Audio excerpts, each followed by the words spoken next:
O Historiarte, criado pelo professor Anderson dos Santos, é um projeto artístico e histórico que busca integrar o estudo de temas relevantes em sala de aula com expressões criativas. Por meio da arte, o trabalho visa não apenas problematizar questões históricas e sociais, mas também conscientizar o público de forma dinâmica e reflexiva. Nosso grupo escolheu como tema a Revolução Francesa, um marco fundamental na história da humanidade, que trouxe ideias de liberdade, igualdade e fraternidade. Valores que ainda ecoam em nossa sociedade. Através de linguagens artísticas, pretendemos ressaltar as contradições, os conflitos e o legado desse movimento, convidando o espectador a refletir sobre seu impacto no mundo contemporâneo. A Revolução Francesa começou em 1789 e foi causada por uma grande crise econômica, desigualdade social e a insatisfação do povo com os privilégios da nobreza e do clero. A França era governada por uma monarquia absoluta, onde o rei Luís XVI concentrava o poder, e a população pobre pagava impostos altos, enquanto os ricos viviam no luxo. Começou com a participação popular, mas logo foi dominada pelos jacobinos, um grupo radical que assumiu o poder em 1793. Eles implantaram um governo autoritário, centralizaram decisões e iniciaram o período do terror, marcado por perseguições e execuções. Assim, a revolução deixou de ser do povo e passou a ser controlada por uma elite revolucionária. O movimento revolucionário teve como marco inicial a tomada da Bastilha, em 14 de julho de 1789. A partir disso, começaram várias transformações políticas, sociais e econômicas. A revolução levou à queda da monarquia, a execução do rei e da rainha na guilhotina, e a ascensão de ideias republicanas. Também resultou em um período violento conhecido como o Terror, em que milhares de pessoas foram mortas. Mesmo com seus excessos, a Revolução Francesa marcou o fim do antigo regime e inspirou outras revoluções pelo mundo. Nosso Historiarte foi criado com base em um estilo de vídeos que conta histórias chamado Draw My Life, onde o narrador conta sobre sua história enquanto faz desenhos sobre o assunto que ele está a narrar. Nesse caso, o narrador será um integrante do nosso grupo, Vinícius Briedes, eu mesmo, e ele narra um pouco da história da Revolução Francesa. Vale lembrar que a nossa história foi baseada em fatos reais e misturada com um pouco de ficção. Com isso dito, aproveite o Historiarte. Você já ouviu falar sobre a Revolução Francesa, certo? Tomada da Bastilha, o fim da monarquia, o povo contra os privilégios. Mas e se eu dissesse que essa história tem um lado oculto? Uma verdade que não está nos livros de história? Bem, tudo começou séculos antes da Revolução. Em 1418, Nicolas Flamel, um alquimista francês, escreveu uma carta escondida no seu diário. Nela, ele contava que havia criado algo poderoso, a Pedra Filosofal. Mas não era uma pedra qualquer. Ela não só dava a vida eterna, mas também podia controlar mentes. Manipular a emoção de multidões, dar ao homem o poder de uma ideia multiplicada por 1000. Essa pedra, ela caiu nas mãos de uma cidade secreta, a Liga das Sombras, formada por nobres absolutistas. Eles não queriam só o poder, queriam o domínio total. Mas havia uma resistência. A Liga das Luzes, poucos filósofos, artistas, pensadores, iluministas, tentando evitar que a pedra fosse usada. Séculos depois, a França estava em colapso. Fome, desigualdade, abusos. Enquanto o povo morria, a nobreza boqueteava. Então, a pedra ressurgiu. Mas dessa vez num cenário novo.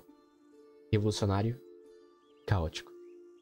Dizem que foi a Liga das Sombras que reacendeu a chama da revolução. Usaram a pedra para alimentar o ódio. Manipularam o povo com ilusões de liberdade. Trocaram a coroa pela guarda revolucionária. E é aí que entra Robespierre. No começo ele queria justiça, mas a pedra o corrompeu. Ele virou o que jurava destruir. E a guilhotina virou símbolo de medo, não de liberdade. Flamel, já velho, retorna. Tenta destruir a pedra, mas é tarde demais. O povo pensava estar livre, mas só trocou de dono. A revolução foi real, mas talvez tenha sido guiada pelas correntes invisíveis da pedra. E, para encerrar, a Revolução Francesa foi um marco. Ela derrubou a monarquia e abriu espaço para ideias novas, além de datar o fim da Idade Moderna. Liberdade, igualdade e fraternidade, mas ela também foi violenta. Muitas vidas foram ceifadas. E a pergunta que fica é: precisamos repetir esse ciclo para mudar o mundo? Com esse trabalho, quisemos mostrar que a história também pode ser contada pela arte e pela imaginação. Misturamos realidade, crítica e fantasia para questionar. O poder muda de nome, mas será que muda de essência? Ainda vemos desigualdade, ainda vemos manipulação. E talvez a pedra ainda esteja entre nós. Flamel é um símbolo do sábio criador. Mas o conhecimento que ele cria, pedra, não tem moral por si só. Quem define o bem ou o mal é quem a usa. Tudo pode servir ao bem ou ao mal. Mas a responsabilidade é de quem carrega o poder. No fundo, a pedra representa o desejo humano por controle total. Da morte, da mente, da sociedade, o poder moderno não é mais imposto pela força, mas pelo controle invisível. A pedra representa esse poder que molda pensamentos, como o discurso político, a mídia e a manipulação ideológica. Sabe, Platão dizia que a maioria das pessoas vive como prisioneira numa caverna. Elas não veem o mundo real, apenas sombras na parede. Sombras projetadas por outros, que controlam o que vemos, o que sentimos e até mesmo o que acreditamos ser verdade. Nossa pedra filosofal é isso. Ela não precisa ser mais mágica. Hoje ela tem outras formas. Notícias manipuladas, redes sociais viciantes, ideias vendidas como liberdade, mas feitas para manter a gente preso. Pessoas com fome acreditando que são culpadas por não se esforçarem, jovens achando que só valem se forem famosos, trabalhadores achando que têm escolha quando só tem conta para pagar. A Revolução Francesa quis quebrar essas correntes, mas no fim só trocaram os rostos dos donos da caverna, e hoje a caverna continua de pé, mais confortável, mais moderna e mais silenciosa. E se a verdadeira pedra for a ideia de que somos livres, quando na verdade ainda estamos acorrentados? Mas Platão também dizia de quem sai da caverna enxerga a luz. Mesmo que doa, mesmo que o mundo não queira ouvir. Então talvez a maior revolução que a gente pode fazer é parar de acreditar nas sombras e começar a ver. A pedra continua entre nós, mas a escolha de quebrá-la é nossa. Bom, o meu nome é João, eu sou o desenhista que desenhou os desenhos desse Draw My Life, e eu só tô aqui para falar um pouco sobre o último desenho, que foi mais detalhado e que tem um significado a mais do que os outros desenhos, né?